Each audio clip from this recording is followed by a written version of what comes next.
Well, thank you. Are we on? Oh, cool. Thanks, Cameron, and thanks for having me here again at Testing Talks. It's always fun to be back in Australia. I live in the United States. Actually, go to the slide. This is me. I always like to say, I'm actually, just disclaimer, I actually am not a tester. I'm originally a developer, so if you want to boo, you can do a round of boo, shame. I'm originally a developer, but I saw the light. What happened is I worked as a consultant, and as you know, when you're doing consulting, the thing that never gets made time for, there's never value of, is QA. And having seen the fact that consulting never made time for QA, never had to give us good tools, you've got a spreadsheet, you've got a whiteboard, you got everything you need. So that's what inspired me in 2006 to launch the company to help make good QA tools for testers. And so as a company and as a person, I really feel that quality in QA is so important, and I'm really pleased to be able to talk about that topic here today. But a little bit about me. If you want to connect with me on LinkedIn, that's where I'm mostly found. I don't use Twitter much anymore since it got poisoned. So connect with me on LinkedIn. Happy to chat about topics of testing, quality, risks, Doctor Who, you name it, sci-fi. I talk any sort of fun technical topics. Today we're going to be talking about QA. Why should we value it? Now, I guess in this room, hands up. Who here is a tester or a QA professional?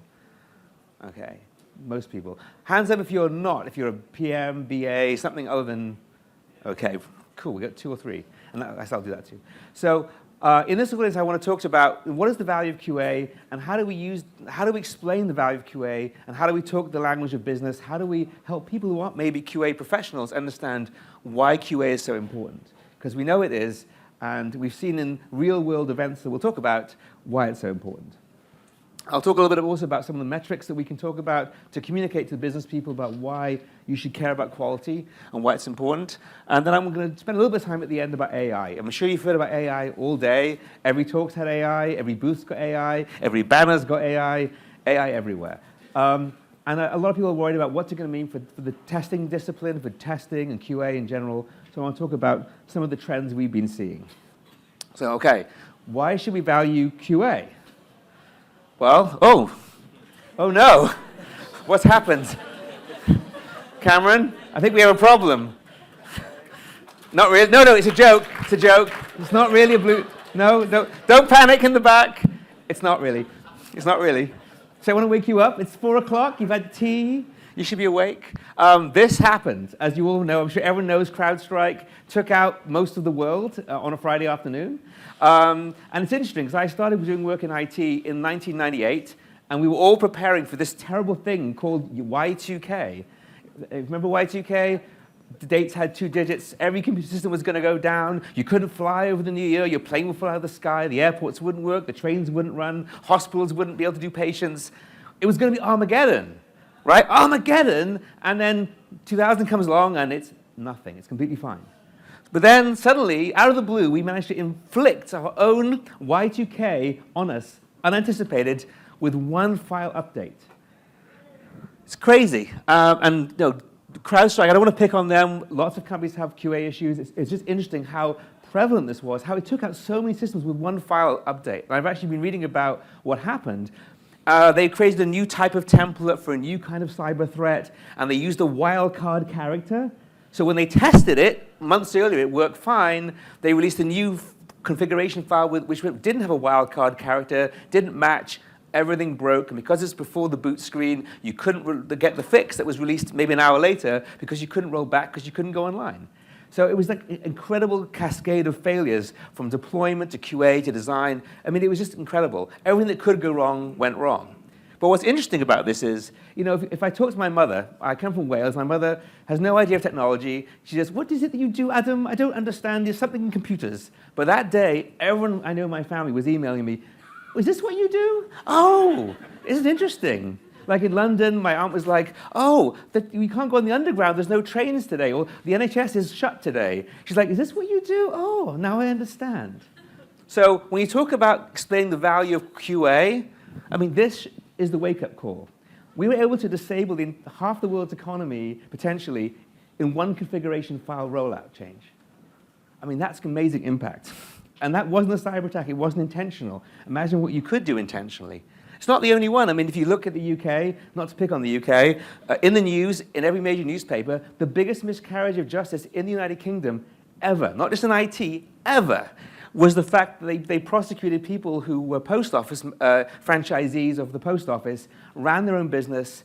They were accused of fraud that they didn't commit because there was a bug in the IT system. They went to jail. People committed suicide. I mean, it's incredible. And they wouldn't undo it. They didn't believe it till this year, till a movie came out that popularized it.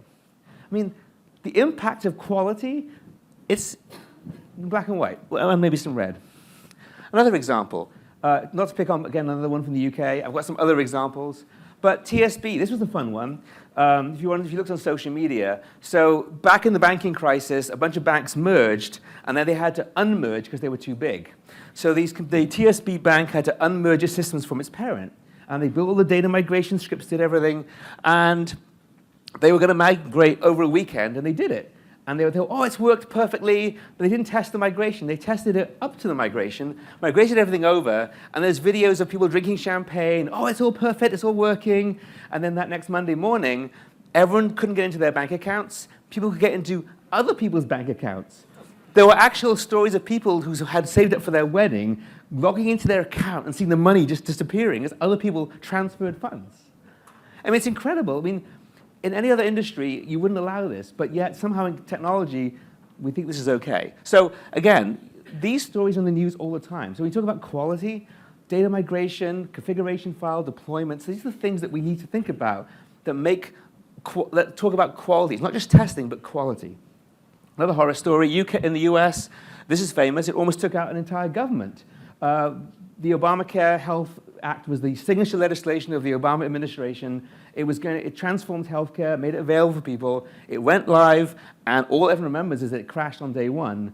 And it crashed because when they built the system, they had to integrate with all these legacy providers, all these state health insurance systems, really complex ERP tools. You know, we've all done that. It's hard, but they didn't load test any of it. It went live, and it crashed that day, and everyone had to go back to the phones, and then that didn't work, and they crashed. So it was the most flawed rollout, and it's tarnished the reputation of legislation. It did in the end succeed, but the amount of damage reputationally is huge. Another example, this one happened, I think, in Canada and the northeast of the United States. A power utility created a power outage that took out huge amounts of power for up to 4 days in the middle of the winter. People freezing to death. Again, simple changes that were made weren't tested. The real impact was a software bug in the alarm system, so they didn't realize. So what should have been a very simple tree collapse, falls, power goes out, easy to fix, turned into a catastrophic series of cascading failures because, again, people hadn't thought of what is the risk of that happening? What is that cascading? Atlassian, a big Australian company that we all know, they had another issue where they made a configuration change for a new app. It ended up deleting.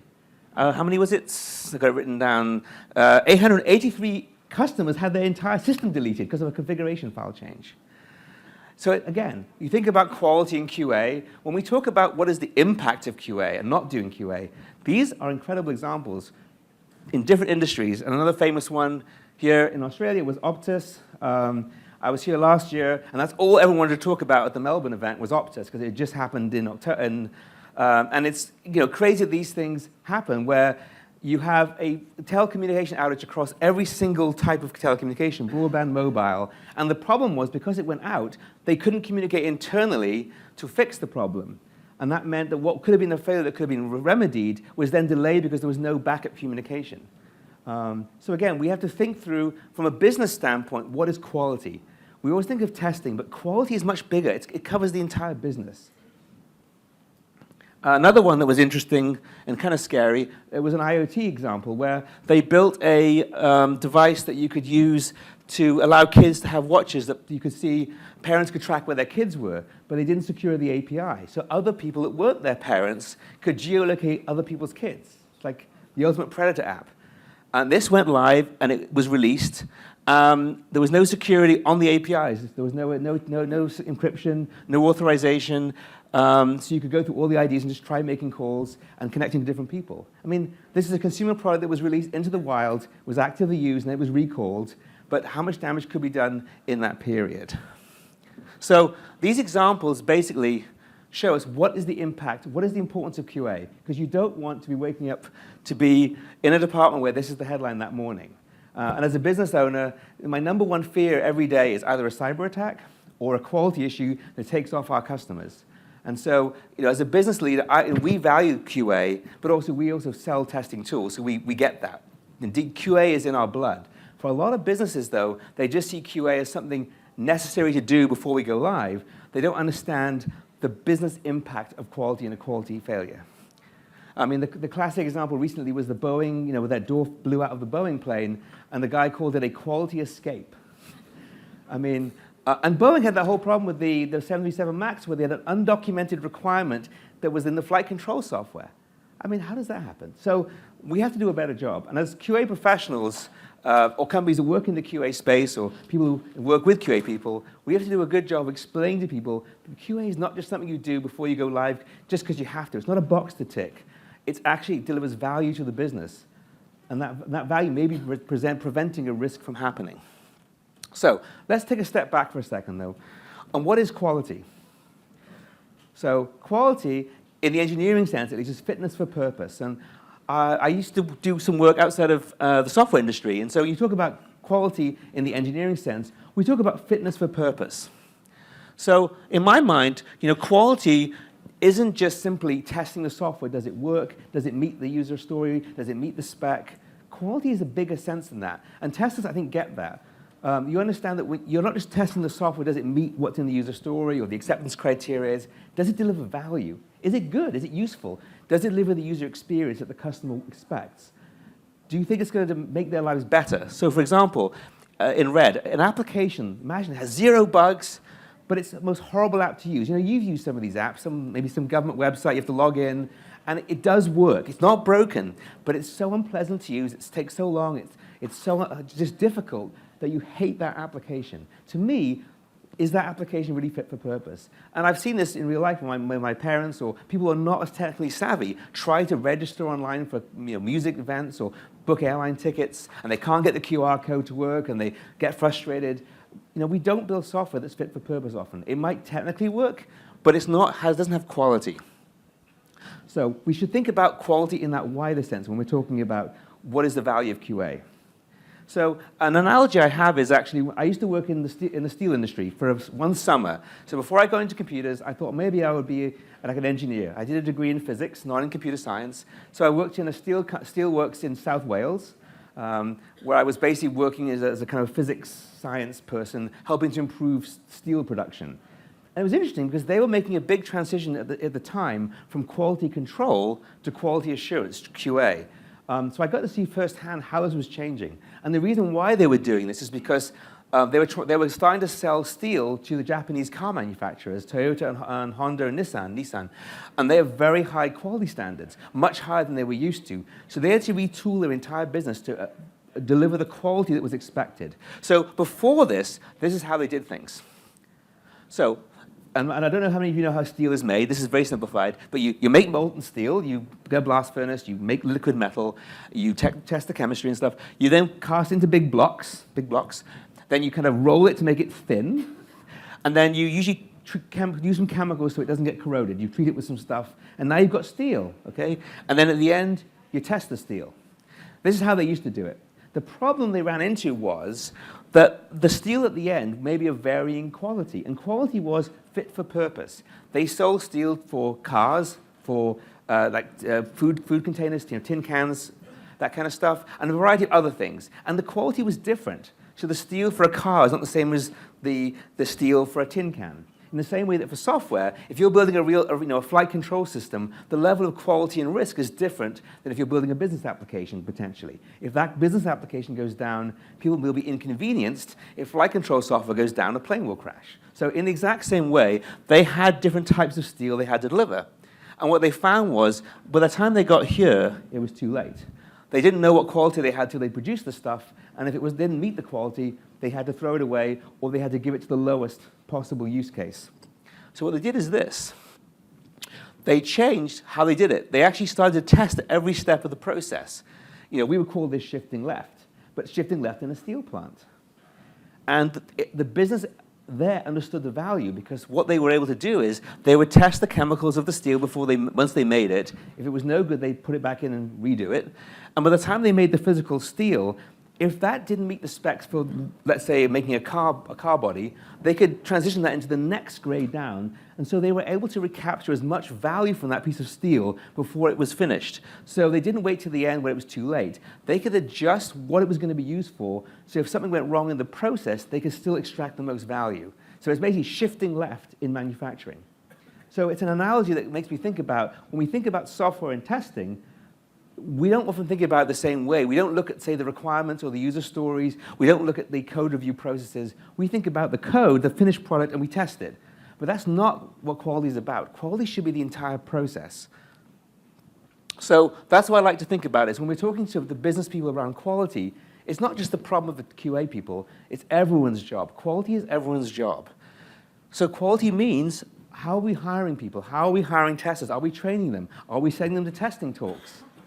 If they're not, why are we not? Because you know what? If we don't have people who are trained, don't have people we've hired, we don't have good processes, we don't do code reviews, we don't have all this quality along the way, if we push all this onto the shoulders of the QA testers or QA people and expect them to deliver quality, then that's not right. That's actually not the job.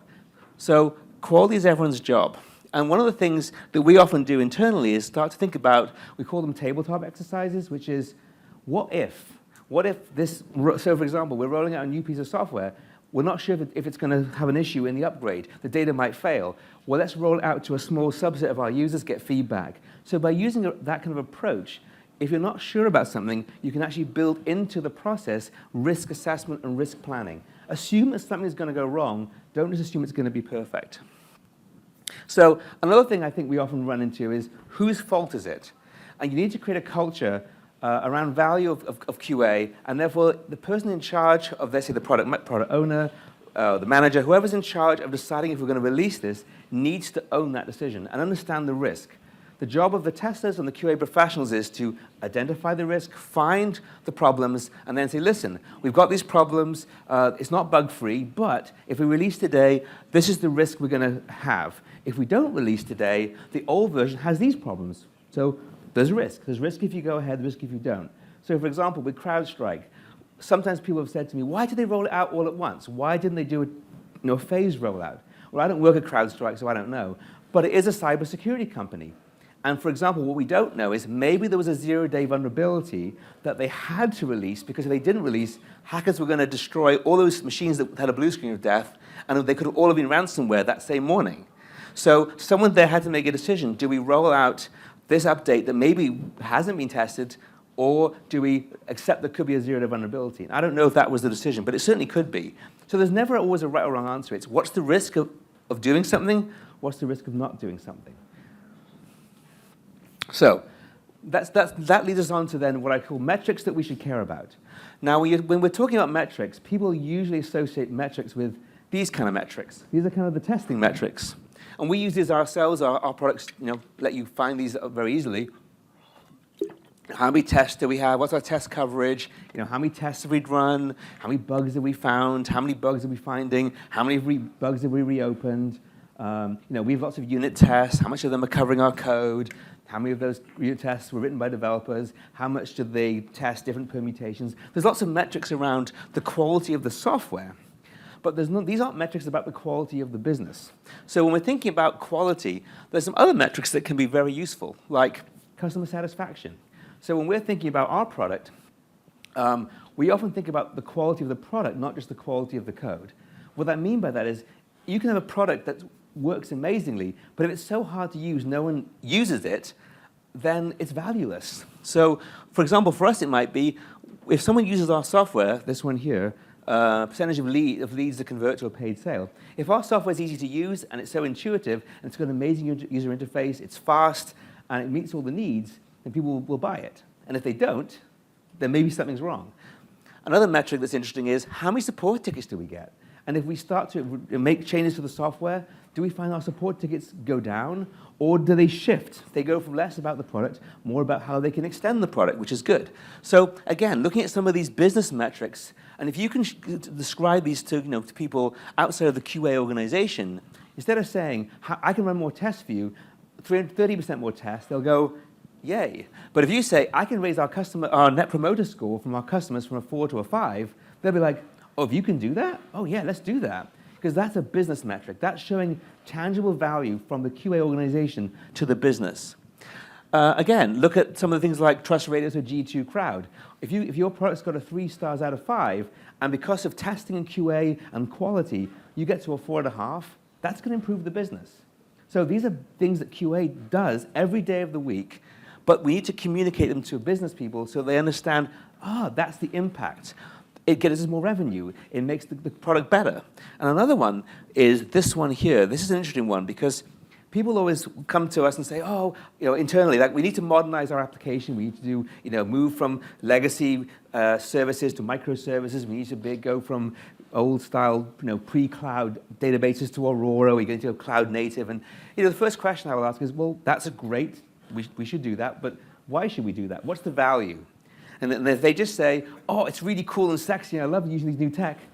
Well, that's a reason, but it's not a good reason. But if they say, well, you know what? You want us to add all these new features next year, and if we modernize the app now, we can add those features more easily. We can deliver that same set of functionality 30% faster because we have a microservices architecture. We can deliver these updates faster, new features. We can do A/B testing, all this cool stuff. That's now value. And they go, yes, I understand why you want to modernize the application. Or we want to be able to deploy in a cloud environment and be able to cut costs by 40% because we can now have dynamic scaling that we can't do. So again, it's turning a QA or development metric into a business metric communicates the value. Another one that I think is often forgotten is this one here, what I call the residual risk exposure. What's that? So risk exposure all comes down to risk theory.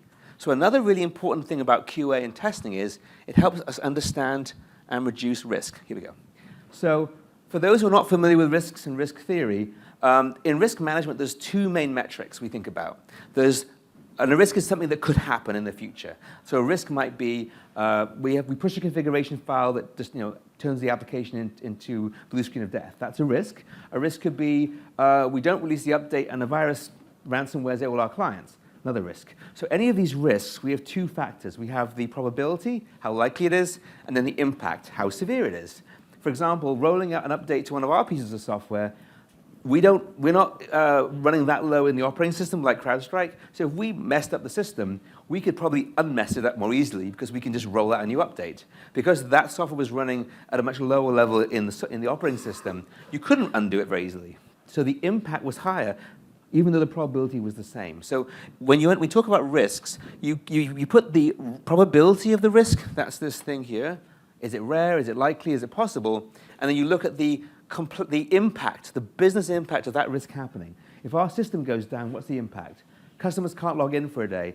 What's the impact? The entire 911 service or emergency service will go down. So the impact may vary. And the interesting thing is the exact same bug in 2 different use cases may have a different impact. So you put those together, and you get what's called the exposure. The exposure is basically the multiplication of the probability of the impact. Anything up here is generally we call like a bad risk. It's things that are going to happen, and if they happen, they're really bad. So what you want to do is, using testing and QA can help the business owners look at that area of risk and then reduce the risk by testing to see, well, let's test that. What happens? Oh, it didn't happen, or it only happens in these very small cases. So you can reduce the risk from, say, up here to down here. And what we call that is the residual risk. So what you've done is you've taken this high-level amount of risk, say exposure of 20, and we now only have a risk factor exposure of, say, 5. So that's your residual risk. So when you go back to my earlier slide, one of the things that we can use is what is the residual risk before we go live? And so at the end of a testing round, before you go live, you're asked by the product owner, okay, well, we've done all this testing, we've done this, we've done unit testing, functional testing, load testing, UI, exploratory. Are we good? Should we go live? And then you have a conversation. Well, thanks to all that testing, when we started the testing, we had a risk of about 20 points. We're now down to about 5. Are you okay going live? And the answer will depend on the business, on the use case, and there's no right or wrong answer. the amount of tolerated risk is different for every industry or different type of project. So the key is to understand that, and then the business can make a decision. We are going to go live with this fix, knowing that there could be a chance of something going wrong, but it's in our risk tolerance. So again, talking about risk is a really great way to communicate the value of QA and what it brings. Okay. Keep an eye on talk. Okay, so we've talked about risk, we talked about the value of QA, we had some horror stories. What about AI? So what's AI doing? Now, as I said, everyone's been talking about AI, every vendor's been talking about AI, I've been talking about AI. Where is AI right now? So first of all, AI is actually everywhere. So this is our old friend, the DevOps lifecycle, the infinity loop, with CI/CD, continuous integration, all that good stuff. Now, AI is basically everywhere in it, so you can see that. So what does that mean, though, when I say AI is everywhere? Well, right now, you can use AI to write user stories and requirements. We've got a tool that can do that. There's a tool in Canada now that can do something even cooler. It can take a user story or a requirement, and it can give you feedback on it. So it can actually review the requirement and give you a score. So it's a really neat technology from a company in Canada called QRA. No affiliation to us, just have seen their tech. It's pretty neat. And you give it a requirement or a user story, and it will read it and say, well, that user story or requirement's good, but using the word it a lot, or they. Well, who is it? Is it a user, a customer? And it makes you write a better, more defined requirement. So it improves requirements. So we've now got tools that can make requirements better. We know there's Copilot tools that make development faster and better. So what we're doing is we're increasing the velocity of what we can do here. We've got planning tools with AI that can plan faster. We can create requirements faster. You've now got tools that you can even draw the UI, and it will write a skeleton code for you. So a lot of the boilerplate code that we would write by hand is now auto-generated. So what's happening, though, is we're speeding up this loop using AI. AI is going to speed up the ability to take an idea and turn it into something that kind of works. Previously we would develop using Stack Overflow. We'd go write some app and get a Stack Overflow, put some code in. It's just the same thing. AI is making everything more productive, more fast. But there's always a problem with that. Hold on a second. So what we can notice is that the volume. So testing is more important than ever, in fact. The more we're building apps using AI, the more productive a developer is going to be. A developer could maybe 3 to 4 times more productive when we get this fully, when everyone starts using Copilot and similar tools. Similar for the designers. Wireframes are going to be faster, the UI is going to be faster. But the problem is, where's the constraint? The constraint is still going to be around the verification, the testing. So we have apps that are writing code faster and faster, and people are having machines write requirements faster and faster, and especially if potentially the app is self-learning, how are we making sure that what we're doing actually is correct? And so what's going to happen is there's going to be more stuff to test. So what we're seeing is, in fact, instead of it being that there's less demand for need for QA and testing, the use of Copilot and tools is actually increasing the need. So again, as the volume of testing increases, we now need to do what we did before much faster. So the result's going to be we need to check things faster, we need to check the requirements faster. So if you've got a self-learning system, for example, what are the requirements? They did an example where they were building a self-driving car, and they were feeding it real-world data.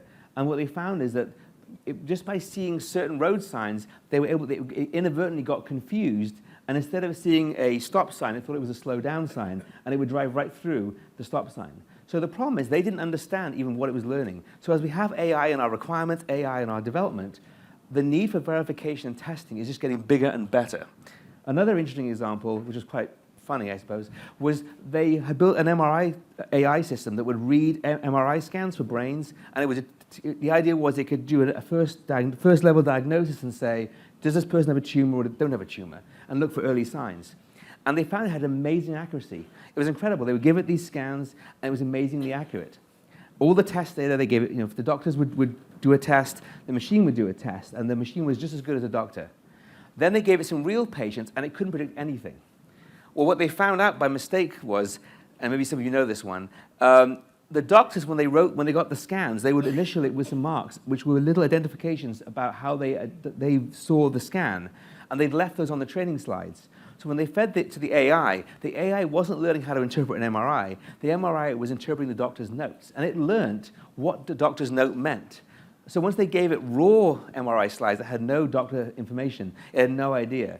But they didn't know because it wasn't like they took a requirement and said, these are the requirements for the MRI machine. They simply let the system organically learn from the training set. And so that's the problem. We may have systems that we don't have written requirements for because it's just learned them from the data that we've given it. So are there biases in that?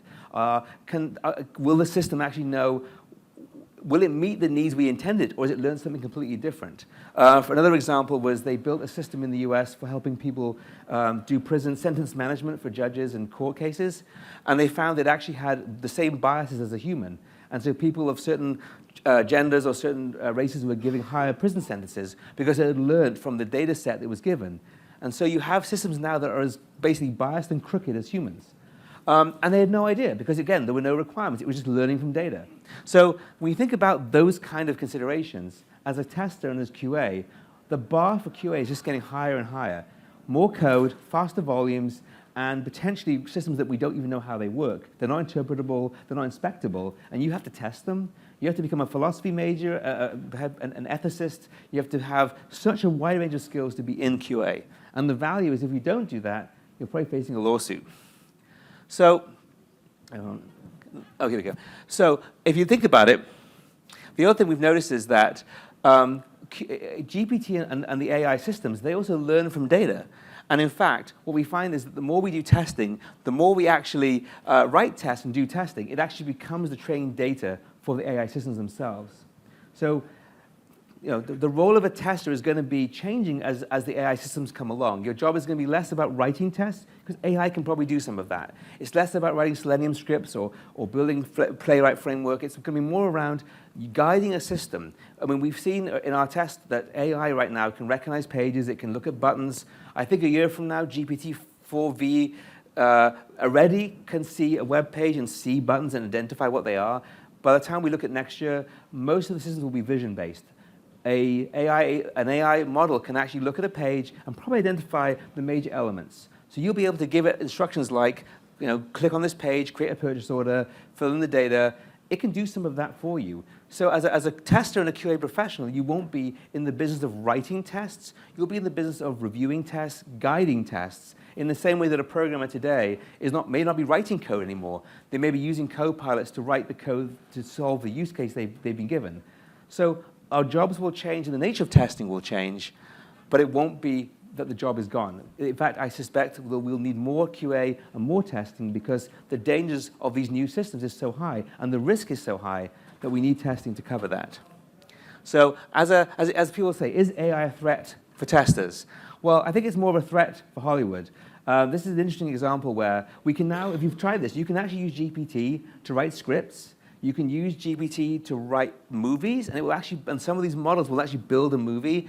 We've had examples where you can actually write a script from AI, give it to an image generating tool or video generating tool, and it will build you an actual movie from your script. So you can just start from nothing and end it with a small animated sequence. So that can all be done. Special effects. People working in Hollywood right now are really worried about the fact that the jobs of people doing VFX, script writing, a lot of this stuff's going to be automated, but there's still going to be a need for QA because in Game of Thrones, despite all the tests and the checks, they still had a Starbucks coffee cup that managed to make its way into a finished movie. So, AI is there. It's changing the nature of a lot of the jobs we're in, but we still need the quality. Quality is in the finished product. Again, don't worry about what the technology is going to do. It's going to change our jobs.